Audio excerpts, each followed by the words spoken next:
Ja. Installeren. Top. Het hangt een beetje van. Zo? Top. Dan kan jij zo wat meer. Jullie hebben een hele content crew mee. Ja, wij maken eigenlijk video's van alles wat we aan het bouwen zijn. Dus elke 4 weken komt er op YouTube een documentary uit. Ja. En daar bouwen wij, laten we zien wat we aan het doen zijn als scale-up. En hey, goed bij jou? Wat is Aquablu? Aquablu is essentially building the world's largest hydration platform. And in order to do that, we launched the Aquablu Refill, which was our first product. An hydration system that we place at businesses across Europe, where you can get functional waters, enriched with flavors, vitamins and minerals to make sure that you can thrive during the day. Okay, you founded Aquablu when you were 21. You're now 29? 29, yeah. 29. 29. Why did you decide to start the company? So about 8 years ago, I was still in university. I was studying in Rotterdam, and I went on a surf trip to Cape Town, and there I was confronted with the plastic problem firsthand. And I just thought, it's so crazy that we're shipping water all across the globe. Why haven't we figured out a smarter way to do this? And at that moment, I was also staying at a lot of Airbnbs where everywhere there was a water filter, but nothing I could trust. And every time they would say, just buy bottled water and you'll be fine. So I came back and I got into contact with a few water engineers and found out that we could actually purify any tap water source. So initially, I set out to build the world's best water purifier, but that mission grew and that ambition grew. And that's when we actually started to be into the B2B product line that we have today. But ultimately, along the journey, it's still a very important topic that we started with. So it was actually something that you built because you saw an issue, you saw a problem, and do you say that you just followed your gut? Like this, did you know you wanted to be an entrepreneur? Yeah, I think I've always wanted to be an entrepreneur. I've always loved to build also a product. I've been always very intrigued by it. A physical product, or? I mean, I've had many ideas when I was still in university. I had many ideas that I wanted to start, but this like the physical products, they have like you can see it in real life. You can change people's routines. People fall in love with it, and you can really change a habit. And that's what I wanted to do, is really transform the way people are currently hydrating. And that's where a physical product really made sense, because AI unfortunately can do a lot of things, and software as well, but not create beverages. Software is flexible. You build, you test, you adapt. Hardware is very different. When we talked, you told me that you feel like you sometimes have to look 3 years into the future. How do you deal with that? Yeah. Hardware is essentially very hard, because especially when you're starting out, because you kind of think about a product, and it's really, really difficult to not just fall in love with the features that you're building. You really need to solve a problem. But essentially, while you're solving a problem, it takes a lot of time before the product actually goes into the market. And I was super new to business in general. I've known about software companies and sprint plannings, but I knew very little when I was 21 years old. So jumping into building a hardware product was actually very frustrating. I didn't understand why things were moving so slowly. Why couldn't we do that faster? Why were suppliers taking 8 to 12 weeks just to deliver some steel materials? And it was at that moment when we decided that we're going to try and build the hardware in a way that a software would normally be built, which is building fast, launching fast, and iterating along the way. So it also helped that both I and my co-founder have a commercial background and not a technical background. So we just wanted to get out into the world and sell products. So what we did is we made a very, very early prototype, which we put into one of our partners, well, potential partners' location. And to be honest, I felt so ashamed by the product at that stage, because yes, it was delivering the minimum viable of what they were looking for, and it was not anywhere close to being finished, but it allowed us to talk to their sales department about what the needs were of the clients, about what their technical department wanted. So it were the service engineers that were going to service the product, the marketing people, what they wanted from communication on the screen. So by kind of giving them every 3-6 months another release, we kind of slowly updated the product, and we launched fast and iterated, and we then again did that again with another partner, so that by the time the 3-year mark was hit, we actually had a product that we could comfortably sell into the market. And when we did so, the product took off, and then 2 years it takes a little bit to get up to speed, and that's where we are today. If you had to do it again today, would you do it in the same way? Deliver a product that you're maybe not that proud of, but that gives you a lot of insights and intel that you can maybe after scale faster? Yeah, I mean, when we started out, I was part of the Yes Delft Tech Accelerator, and that's where you meet a lot of actual tech founders. And they would go into something that they would say is called deep sea mode. And they would have raised money, build a bigger team, go into deep sea mode, and then do a lot of market research, but never really truly be in contact with the end user. And I think what we did is, while bootstrapping the company, trying to sell a lot of other materials where we could get our hands off to get some revenue in, and then talking to actual end users, talking to clients, talking to partners, already pitching it at large corporations. It was really tough, and yes, we had to constantly reinvent ourselves, but it allowed us to speed things up dramatically, and also made sure that we didn't just fall in love with the features, we fell in love with the problem we were solving. A problem in a market that was quite young, quite green, because you basically created the problem and the solution yourself, right? Yeah, so in essence, I know, like, if you look at the B2B markets where our product is mostly present today, you see that initially we wanted to set out to build the product that would give functional waters and flavors, etc. So in essence, that is not a market that's presently there, and we have to create that. It's essentially upgrading existing water facilities to the next level.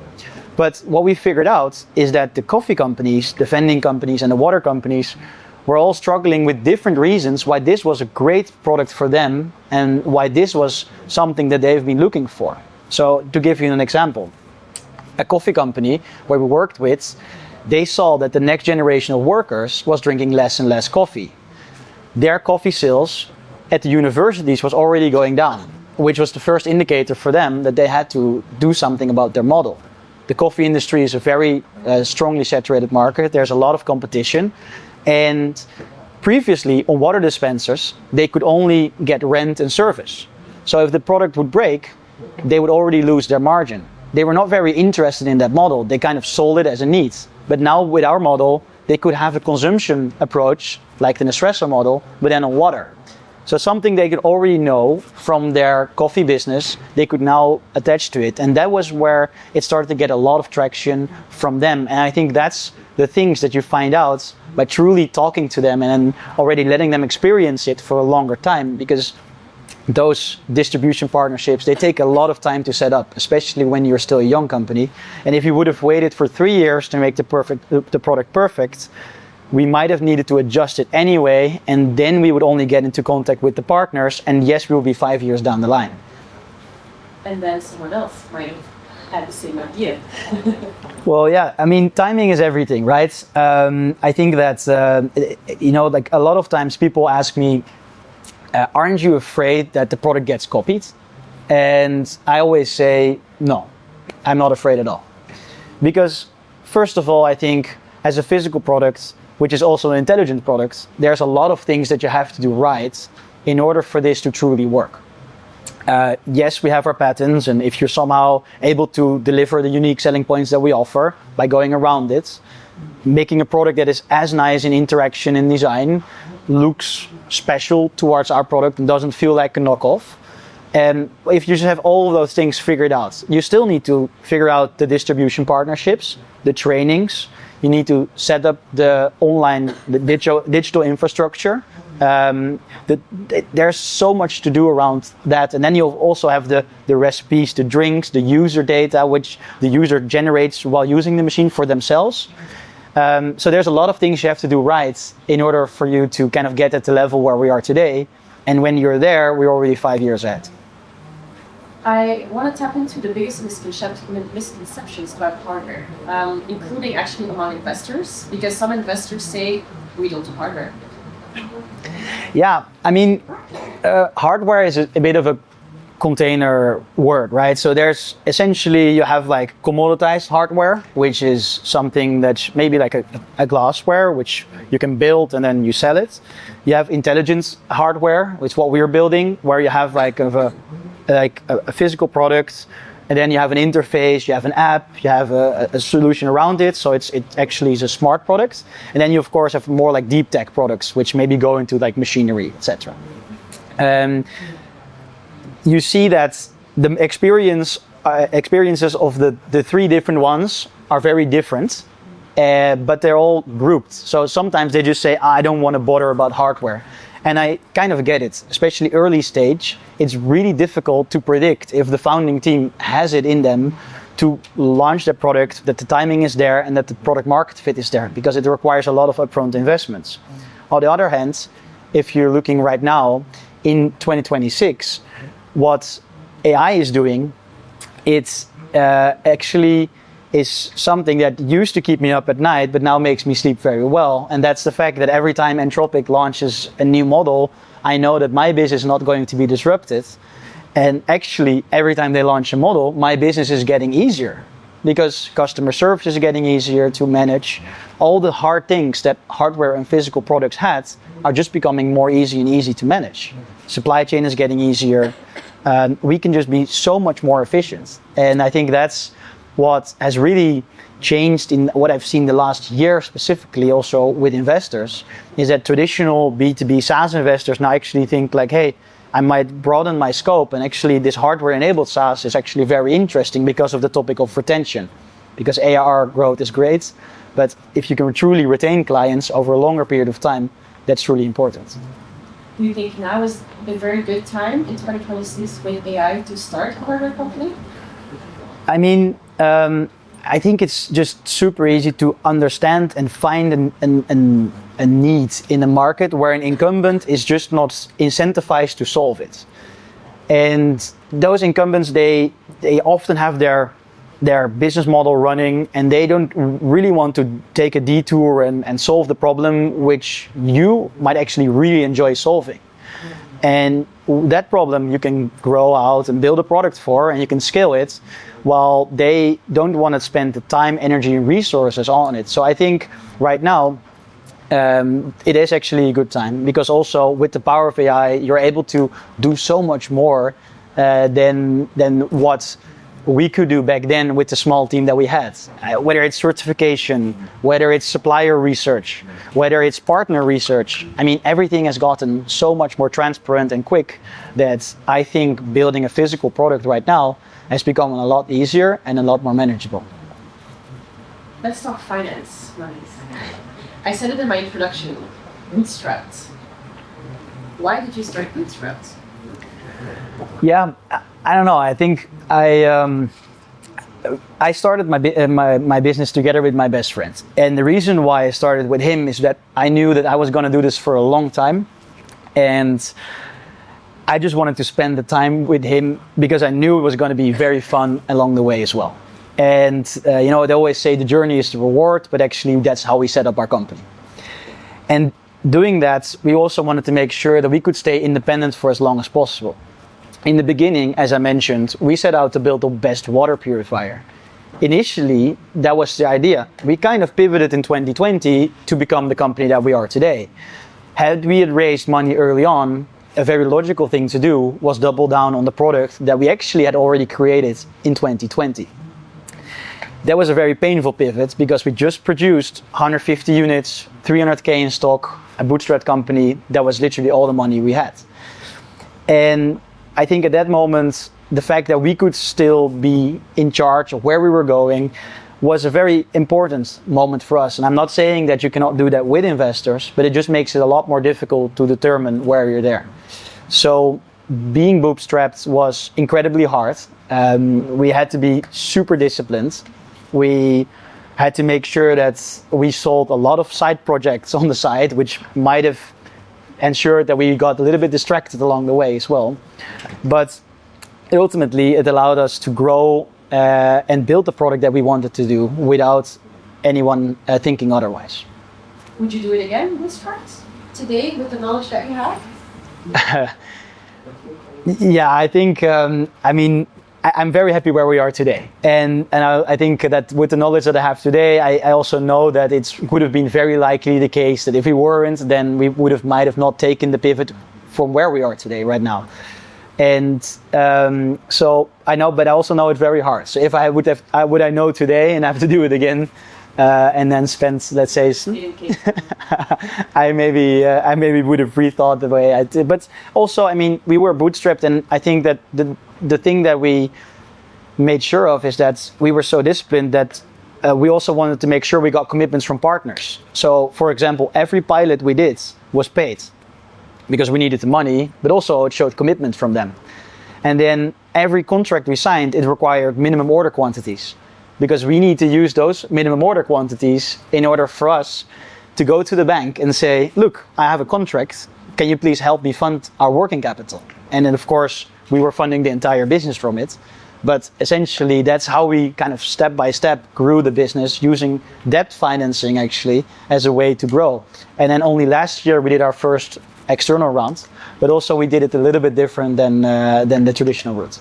Yeah, can you tell us a bit how you did that? Because it was with friends of Aquablu and a bank, so without the classical VCs. Yeah, so at the moment we wanted to raise capital, we thought, why are we raising capital? Yes, we need money, but also it's really great to build a network of experts around you that are able to give help when you need them. So we thought, what if we just raise a round from what we call Friends of Aquablu? So what we did is we were already in touch with Frans van Houten, who was an advisor, and he's the former CEO of Philips. And I explained the concept to him. And it's like, hey, he was interested in investing. I was like, hey, would you like to lead the group of Friends of Aquablu? And he was actually very interested to do so. And from that on, we talked to many former entrepreneurs, expert in the finance industry, marketeers, consumer good experts, a very wide range of people that were interested in helping us out, but also investing. And that's what we kind of created, a group that became economic shareholders, so without any voting rights, but who became part of the group which we see as Friends of Aquablu. And then we had the bank that doubled that amount. So we raised initially 4 in equity and then 4 in debt. And then later we did an extra bridge extension of another 2 million. And did you ever think, maybe we should take the VC route? Or were you always that set on, no, that's not the way to go for us? I think, again, timing is everything. And it really depends for the company that you're building. I think that there is a lot of opportunities from the institutional investors. They can have a great network, they can really help you out, build a team, there's maybe even strategic involvement for you there. But for us, it didn't feel like the right timing yet. And I think that that's a very personal decision to make.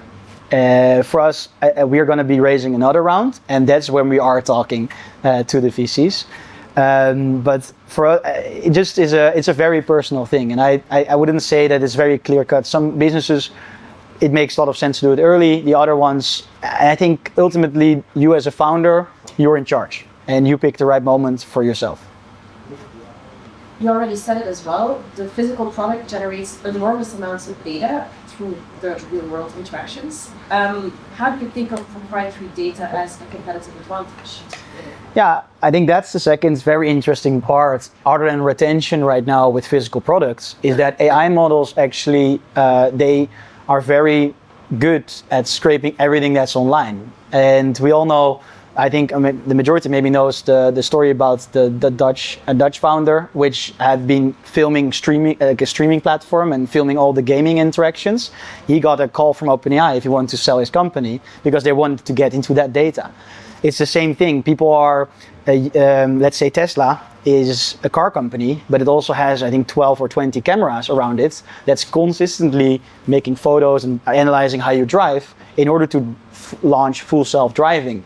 And I think that yes, we're entering an age of AI where a lot is possible, but I also think that as a company, it's very interesting to think about your own proprietary data that you're capturing from the real world, and how you can either use that into new revenue streams, or as what I always like to do is our unfair advantage towards any competitor that wants to come to market.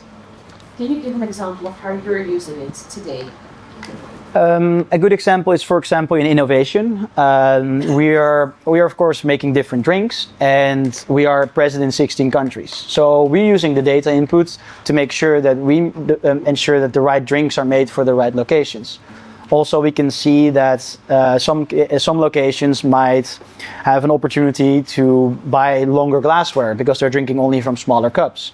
So we are able to see that there's spot revenue opportunities, but also increase retention, and also just create, I think, a more tailored experience towards the user. What we're launching with the new product is that people can also connect their Whoop, the Aura Ring, or the Apple Health, and our AI will recommend you what you need to drink. So, for example, if you've been doing Supernova for 2 days, you might be slightly dehydrated, so it could recommend you to drink electrolytes, and therefore, for the user, it becomes something that's tailored to them. For us, it becomes something where we can actually engage, make sure they engage more with the product, because our business model is in consumption, and that's what we're trying to do. If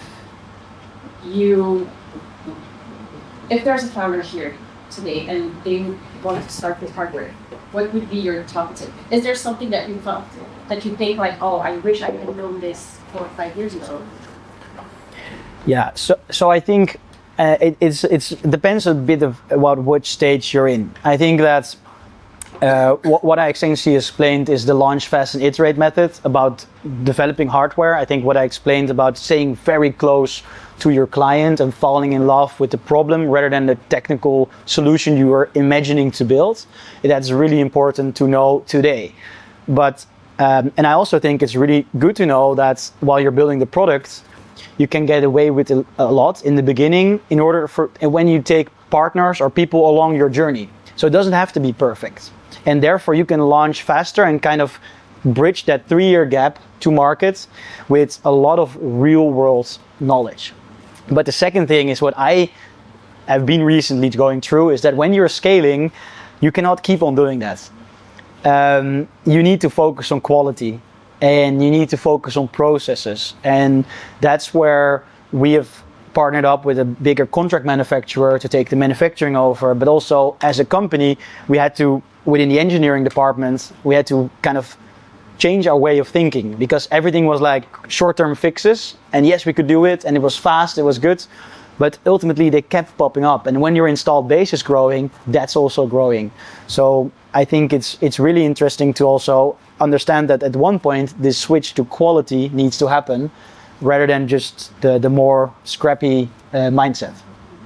You said at the start that you founded the company with your best friend and that you wanted to do this in the long run.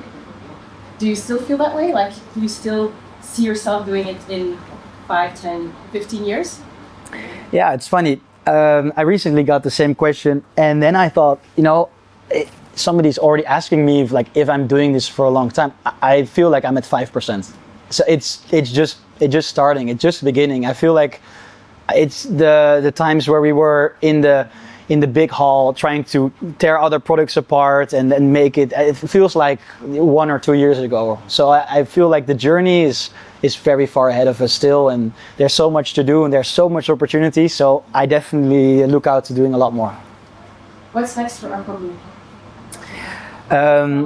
Sorry? New products? Yeah, from September onwards, we're launching the Bolt, which we launched at CES in Las Vegas last January.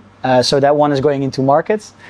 We are launching a few exciting new concepts. We are also looking at US expansion. So there's a few big milestones ahead of us. So. Okay. Do we have some time left? 1 minute. I was going to say Q&A, but maybe no Q&A. Thank you very much, Marnix. Thank you for being so open. I hope it was all very inspirational. Thank you. Yeah.